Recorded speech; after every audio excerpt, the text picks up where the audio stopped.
सततयुक्ताये भक्तास्त्वं पासते एतायक्षरमव्यन्तं तेषां केय योगवितमः श्रीभगवाश मय्या वैषमनो एव नित्ययुक्तोपासते श्रद्धया परयोपेतः ते मुक्ततमतः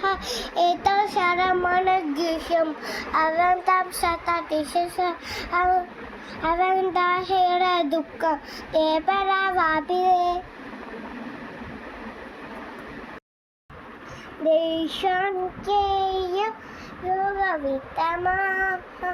श्रीभगवानुवाच मय्या वैषमनो येम नित्ययुक्तोपासते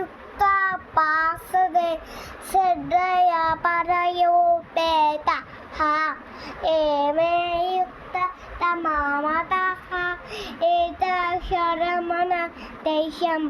अवन्तं सततिशस अवन्ताहेर दुःखं ते परावापिरे